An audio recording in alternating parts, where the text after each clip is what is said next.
کسی دن نعمتوں کا میں اپنے بندوں سے کوئی اجرت طلب نہیں کرتا، اس نعمتوں کا میں اپنے بندوں سے کچھ اجرت نہیں مانگتا ہے۔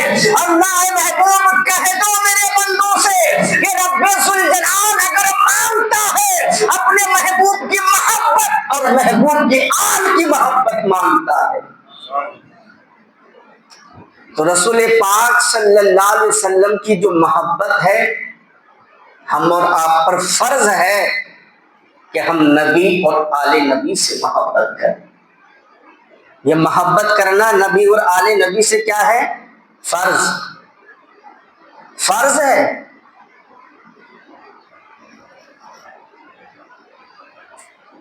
اور جو فرض کو ادا نہ کرے پھر ایمان مکمل نہیں ہوگا، کیونکہ نبی کی محبت ایمان کی بنیاد ہے، نبی کی محبت ایمان کی بنیاد ہے۔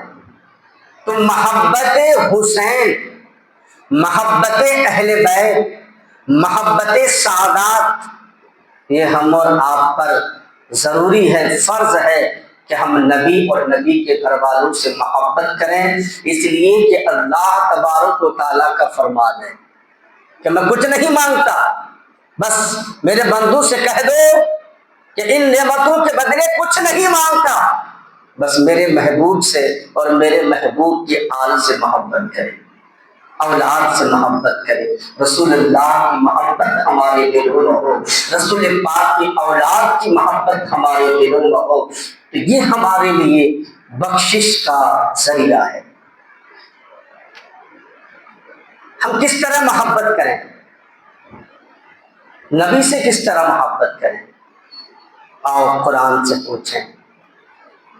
قرآن کہتا ہے جان سے زیادہ، مال سے زیادہ، اولاد سے زیادہ، زمین و جائیداد سے زیادہ، غرض کے کائنات کی ہر چیز سے زیادہ، جب تک تمہارے دلوں میں رسول اللہ صلی اللہ علیہ وسلم کی محبت کی فوقیت حاصل نہ ہو جائے اس وقت تک تم مسلمان نہیں ہو سکتے۔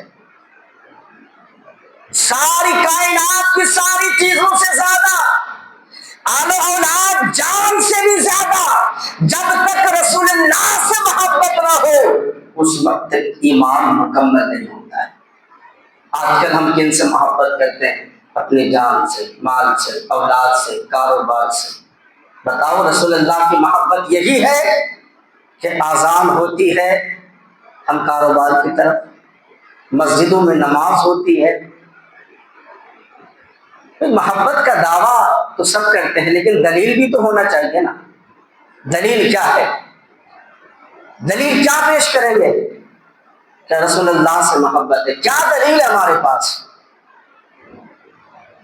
رسول اللہ صلی اللہ علیہ وسلم کی محبت کی دلیل یہی تو ہے، نماز، روزہ، حج، زکوٰۃ، اعمال صالحہ، صدقات و خیرات، ماں باپ کی خدمت، غریبوں کی بیماروں کی تیمارداری، غریبوں پر شفقت، غریبوں کی مدد کرنا، جھوٹ سے بچنا، چغل خوری سے بچنا، گناہوں سے بچنا، یہی تو رسول اللہ کی محبت ہے۔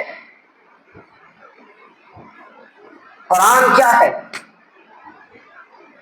قرآن کیا چیز ہے؟ مدحت مصطفیٰ ہے۔ اللہ تبارک و تعالیٰ نے پورا قرآن کو اپنے محبوب کی حمد و ثنا میں نازل فرمایا۔ قرآن رسول پاک کی تعریف ہے، لیکن ہم قرآن سے دور، نماز سے دور، بہرکیف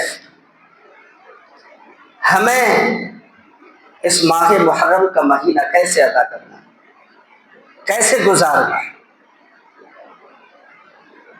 ہمارے اسلاف فرماتے ہیں کہ جو محرم الحرام کا مہینہ ہے اسے شہر اللہ کہا گیا ہے۔ صرف رمضان ہی شہر اللہ نہیں بلکہ ذوالحجہ بھی شہر اللہ ہے، محرم الحرام کا مہینہ بھی شہر اللہ ہے۔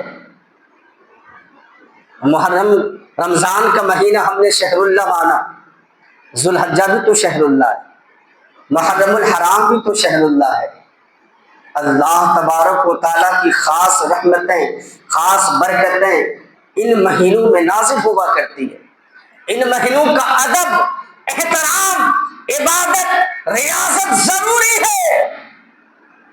اگر ہم نے اس مہینوں میں خرافاتی کے ساتھ، بازار بازی کے ساتھ، کھیل کود کے ساتھ، تماشوں کے ساتھ، ڈراموں کے ساتھ نمازیں قضا کر کے، نمازیں چھوڑ کر اگر ہم نے ان مہینوں پہ بے حرمتی کی ہے تو اس کا عذاب ہم پر نازل ہو کر رہے گا، کیونکہ یہ شہر اللہ ہے، یہ اللہ کا مہینہ ہے۔ آپ حدیث اٹھا کر دیکھیں تب پتہ چلے گا کہ اس مہینے کی عظمت کیا ہے، اس مہینے کا وقار کیا ہے، اس مہینے کی برکتیں کیا ہے۔ المختصر تو یہ ہے پیارے کہ ہم آل سے محبت کریں۔